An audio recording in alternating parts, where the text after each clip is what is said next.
Mark Carney just landed in Yerevan, Armenia, and within hours of touching down, he is scheduled to sit across from Polish Prime Minister Donald Tusk, Armenian Prime Minister Nikol Pashinyan, European Parliament President Roberta Metsola, Ukrainian President Volodymyr Zelensky, and the presidents of the European Commission and European Council, all in the same building on the same day. That does not happen by accident. Canada has never sent a Prime Minister to a European Political Community Summit before. Not once in the 4 years since the forum was created.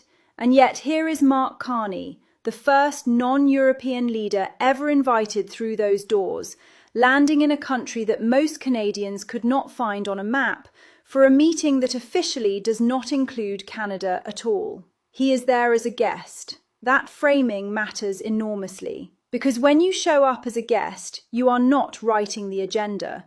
You are signalling that you need something. And the question worth asking today, the question nobody in Ottawa wants to answer directly, is exactly what Canada needs from Europe so badly that Carney flew to the South Caucasus to get it.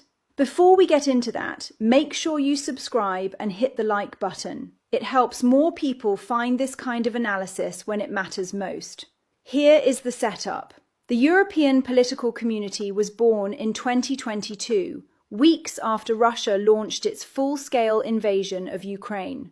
The idea was simple: keep EU and non-EU countries aligned on the things that matter: security, energy, migration, and trade. The European political community is not the European Union. You do not need to be a member. You just need to be in Europe's political orbit. That is why 48 heads of state and government were invited to Yerevan for this 8th summit, held today, May 4th, at the Karen Demirchian complex. Countries like Norway, Iceland, Turkey, the United Kingdom, the Balkan states, and Ukraine all sit at this table. Canada does not, at least not normally. The summit's official motto is "Building the Future, Unity and Stability in Europe." And for Canada, that motto is not just a slogan, it is a business pitch. Carney's office made the goals of this trip explicit before the wheels even touched Armenian tarmac. He is in Yerevan to reinforce collective security and transatlantic defense readiness, to advance support for Ukraine, and to position Canada as a premier destination for global capital and investment.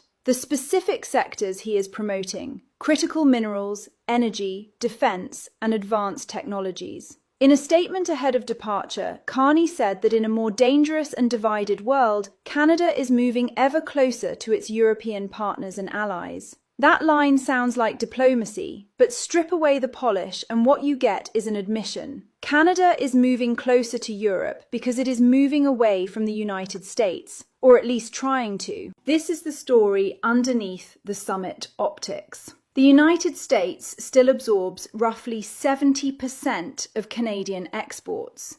70%. When Donald Trump decided to treat Canada like an adversary and impose tariffs that Carney himself described as levels not seen since the Great Depression, that 70% figure stopped being a source of strength and started being a structural vulnerability. Carney said publicly that many of Canada's former strengths, based on close ties to America, have become weaknesses that must be corrected. Trump responded by telling Carney to remember that Canada lives because of the United States, and Carney has spent the months since proving he disagrees. Armenia is the 21st country Carney has visited since becoming Prime Minister. 21 countries. Europe has been the central focus of that travel. The European Union is Canada's second largest trading partner globally, with total merchandise and investment flows reaching $178.6 billion in 2025. Canadian direct investment in EU countries hit $297 billion in 2024.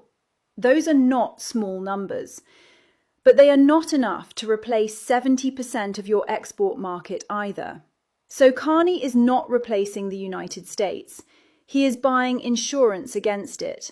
And the Armenia summit is where he is trying to cash in a year's worth of diplomatic groundwork. In June 2025, Canada and the EU launched something called the new EU-Canada Strategic Partnership of the Future, covering digital transformation, artificial intelligence, cybersecurity, and digital infrastructure.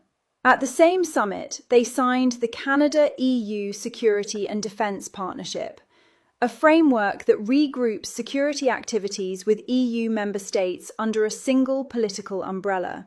Then, in February 2026, Canada officially joined the EU's Security Action for Europe initiative, known as SAFE, on the sidelines of the Munich Security Conference. Each of those steps was a building block. Yerevan is where Carney tries to turn building blocks into actual construction. The bilateral meetings on his schedule tell you exactly what he is prioritizing.